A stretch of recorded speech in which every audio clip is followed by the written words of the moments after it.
Release the Kraken! Welcome back, fellow game designers. In our last episode, we went ahead and made our ship for our Space Invaders game, and we have some basic movement. Yay, and this is driven by physics, so we have a little bit of drift, which is nice.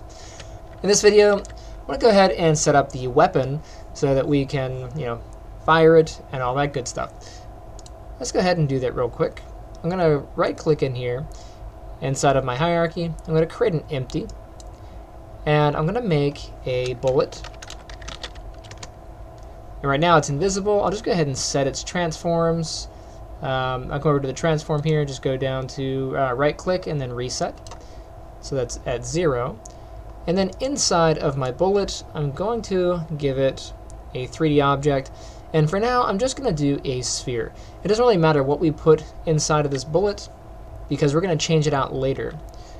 Now, the sphere does come in with a sphere collider. I'm not going to use the sphere collider. That's actually going to be part of the main object for a bullet. So I'm going to go ahead and remove the collider. So hit the drop down and go down to remove component.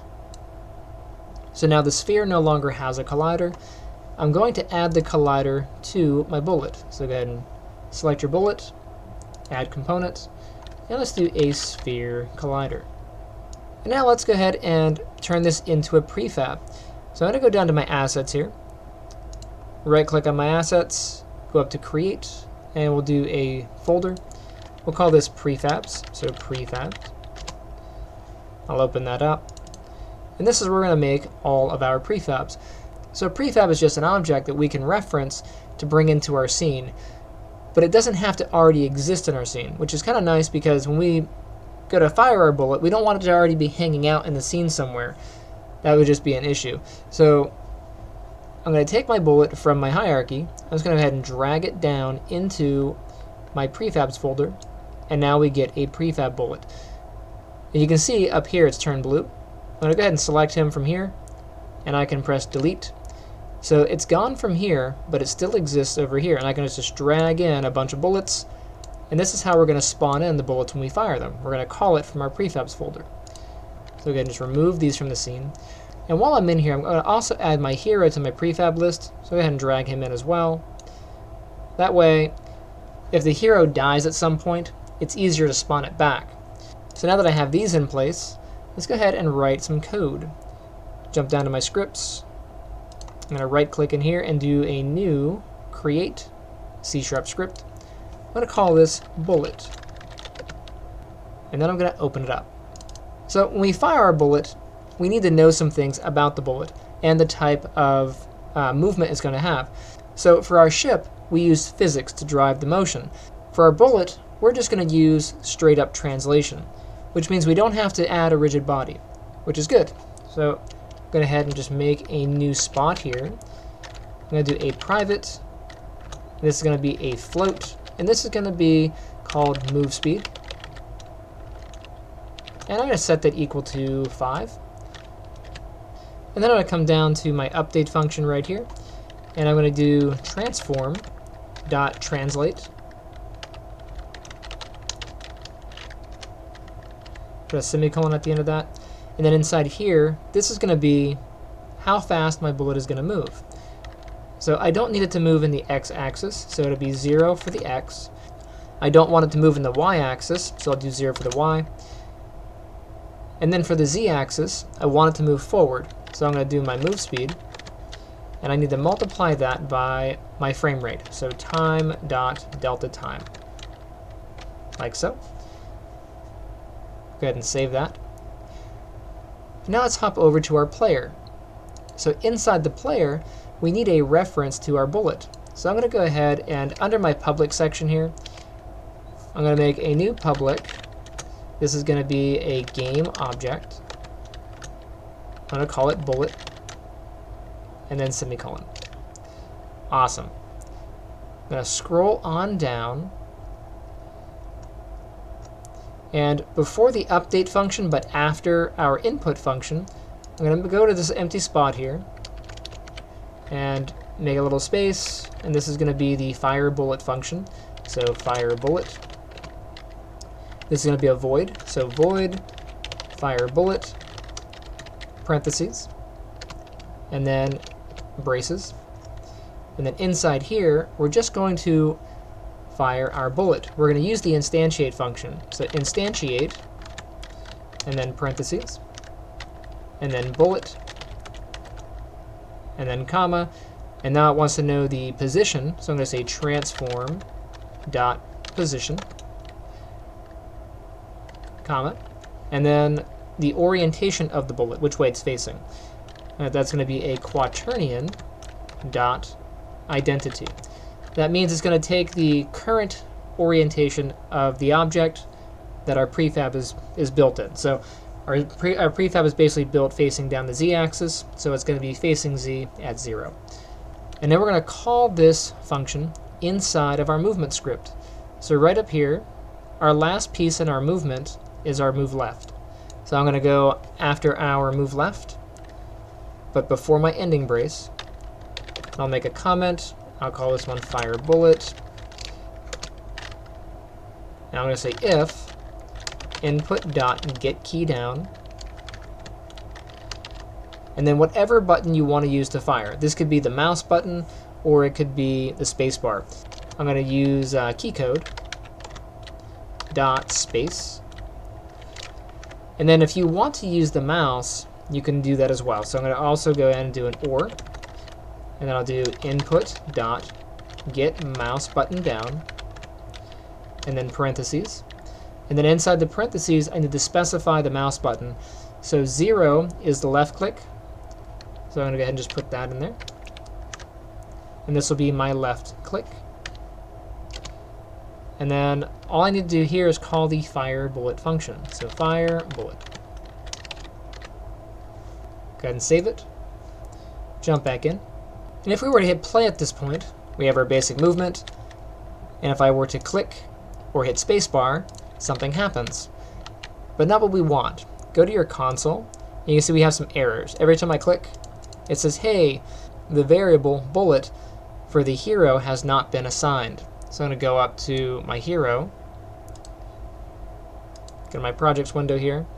I'm going to go to my prefab, and I can enter the prefab either by clicking on here or by clicking in here. So I'm going to go to the hero prefab. I'm going to scroll on down, and I have a bullet option now. I'll drag in my bullet prefab, like so. Now the reason I'm doing it here in this window is so that I don't lose the bullet if my player gets destroyed. So let me go ahead and just Control Z that. Alright, and I'll just show you here. So I can select my hero. If I scroll down, we do have an option to place our bullet. So in my prefabs, I can drag my bullet in. Yay! Now that looks all well and good, but here's a very important detail. Any object that is in your hierarchy is a new entity. Okay? So if I drag in a new hero, you can see I have hero 1. Check it out. Hero 1 does not have a reference of the bullet. And the reason is we told this hero to have a reference, but we didn't tell the new one to have a reference. And that's going to be a problem later on. If our player dies and then spawns back in, it won't have that reference. So it's better that we go into the prefab itself and make that change. So I'm going to go ahead and just delete this guy off. And for this guy, I'm going to go ahead and remove this from here. I'll just say none. Now check this out. I'm going to go to the prefab itself, go inside there, scroll all the way down, and you have your bullet. Make sure you're in your prefab window. Drag your bullet into your hero. And now if we go back out, I'm going to go ahead and just delete him off. And I can drag a new hero in, and he comes in with the bullet already ready. And any new hero that pops in will also have the bullet ready to go. Okay? Let me get rid of the extra one. And now let's give it a shot. Play it. And if I fire, here's a bullet. Oof. Oof. That's kind of cool. Now we're getting this really weird thing because whenever a bullet spawns, it collides with our player. We don't want that to happen. That wouldn't be very fun. So I'm going to go ahead and hit stop. And let's make a quick change to our bullet. I'm going to jump into the bullet prefab. And I take the collider, and I'm going to set it to trigger. Okay, we'll step back out and go ahead and test it. And now I can fire, and there's my bullet, but it's not going forward. Well, what's wrong? I don't have any errors. All that's going on here is our bullet, if we select it, we never gave it the bullet code. So I'm going to jump back into my prefab, and I'll go down to my scripts, and I'm going to add my bullet script to my bullet. Go back out by hitting the little arrow, and now let's try. Pew, pew, pew, pew. I can fire some bullets, and it doesn't collide with me, which is awesome. So now that we can fire the bullet, let's go ahead and do a cleanup step. At this point, if I keep on firing, you can see how I get a whole list of bullets. Eventually, I'm going to run out of memory, because this is just going to fill up the scene, and these things are just going on forever. If I turn my camera here, you can see there they are. They're going to keep going infinitely. And that's not really a good thing, because eventually we're going to run out of memory. So we should tell our bullet that after a certain amount of time goes by, it should delete itself. So I'm going to go back to my bullet. So in my bullet script here. Now we can handle this in a few different ways. We can define a boundary for the bullet to be on, or we can do it by time. I think the simplest is just to do by time. So I'm going to go ahead and make a new private variable. So private float, and I call this lifetime. And lifetime is one word, so it doesn't have to have a capital T. And I'll set it to, I don't know, 5 seconds. And then in my start function, I'm going to call the destroy function. And I'm going to call this .gameObject. And then we have an option for setting our time. So you can see right here, we call the game object and then our lifetime. So lifetime. Awesome. Go ahead and save it. Jump back in.